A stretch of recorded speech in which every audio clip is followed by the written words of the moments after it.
Hey guys, I'm Greg here for TheWrap. I'm hanging out at the Walking Dead Escape at Petco Park in San Diego Comic-Con, and I'm really pleased to be graced with the presence of Alexandre, the director of Horns and such horror classics as the remake of Hills of the Eyes, The Hills Have Eyes, and High Tension. Yes. Yeah, dude, pleasure. Thanks for coming, man. Okay. Thanks to Appreciate you. It. Really excited about this movie, Horns. I don't know much about it because the trailers are so mysterious, but it seems like Daniel Radcliffe, the star of Harry Potter, he's basically a character that the world has vilified because they think he's responsible for the death of his girlfriend, Juno Temple, correct? And then one day he sprouts these horns. You got it. Yeah, is that the gist of it? That's the movie. Yeah, so I'm sure it's a little more complicated than that. It is a tiny bit more, but not that much. I mean, you know, like the trailer is doing a very good job, I think, to kind of give you a test of all the different genre living in the movie.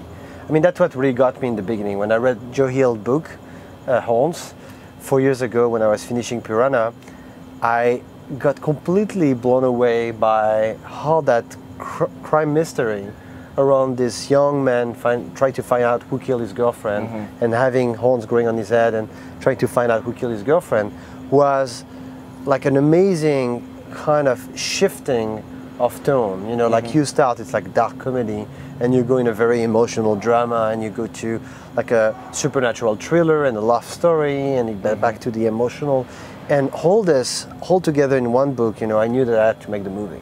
I mean, it was for me just a challenge. In a time where everything is kind of pigeonholed, everything is like you have to make a straightforward, like a movie. I just wanted to make a movie that has all those ingredients.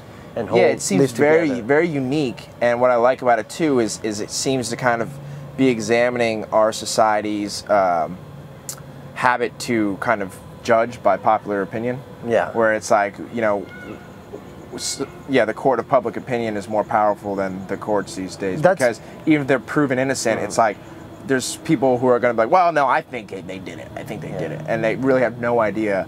How could you possibly know? You're not related to the case at all. And it's all about the appearances. You know, like the movie is about a guy that everyone thinks killed his girlfriend, and then it's him turning into the devil, but just in the outside.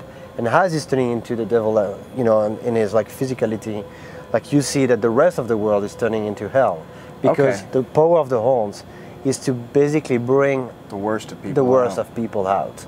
And you know, if I had horns today, right there, you should be to promote the movies. You walk around Comic-Con with horns. I had some yesterday, but the idea was to, you know, like the horns will push you to tell me the worst thing that you're thinking right now. Okay. And be so excited of telling me that. Yeah. And that's where, you know, like what Daniel Radcliffe's character is going to discover through that movie is the only way to find out about the truth about what happened to his girlfriend is also to know about the truth about all the people around him. Now, was it, you spoke a little bit earlier about it was kind of hard to get this movie made just because it's not a straightforward story of the typical thriller or horror or whatever.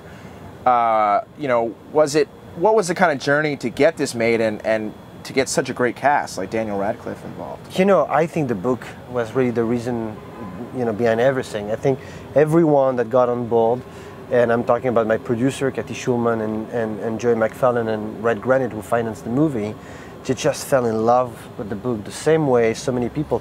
The book is a cult book in the US, huge bestseller, and here in Comic-Con it's like one of the, you know, like everyone seems to have read the book here, which is amazing. And you know, it really came from that, like the same with Daniel. Daniel read the book, came to us, say, I want to be Ike Parrish, I want to be that character, and I met him, and for me it was, you know, of course Harry Potter, but I didn't realize at the time that he was first so close to the main character of the book, but also just such an amazing, amazing skilled actor and such an hard worker. And for everyone who's going to see the movie, they're going to realize that Harry Potter was only the beginning. And a great beginning, but just the beginning. Yeah. You know, Daniel has so much more. Yeah, I mean, if he wanted to, he could have retired 6 years, you know, after the first three Harry Potters and just went and lived on an island. But yeah, he turned working hard to 3 days ago. Oh, really? Wow. Yeah. Oh, I hate when younger people are more successful than me. Damn it. That's awesome, man. What are your I was curious what your thoughts are, because there's so many adaptations, sequels, remakes coming out, seems like there's less and less room for just original screenplays. But at the same time, some of these adaptations and, you know, sequels and remakes are really awesome. I mean, do you feel that there's less and less opportunity for the spec screenplay out there?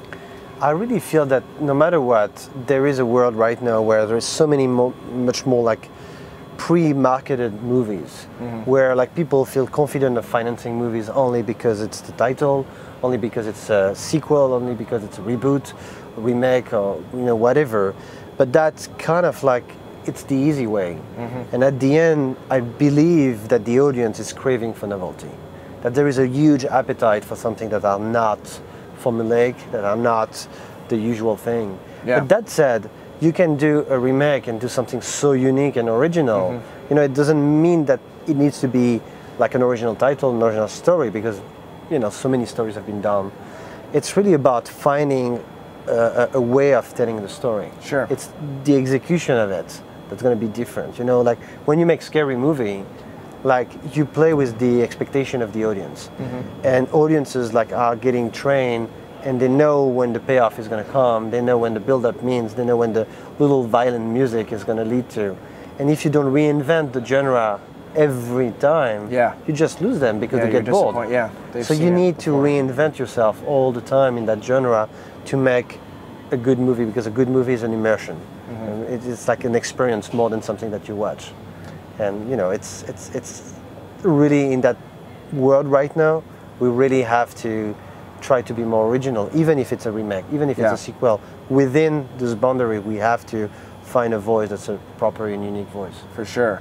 And you have another project lined up, no? I have a few things coming. A few things, okay. What's on the horizon for your fans? What can we expect? We finished just a movie for Fox called The Pyramid. Okay. That's kind of like The Descent meets Indiana Jones in the Last Pyramid. That's going to open in theater. I'm hooked already. Sounds awesome. December 5th. Horns coming in October, and then we're working on a project of a TV show based on David Cronenberg's Scanners. Okay. So it's going to be a pretty... Very cool. Like, you got a packed schedule ahead of you, man. Good luck. And you said, so Horns is coming out. Is it going to be in theaters or on demand? Theatrical release. Theatrical release in October. In October for Halloween.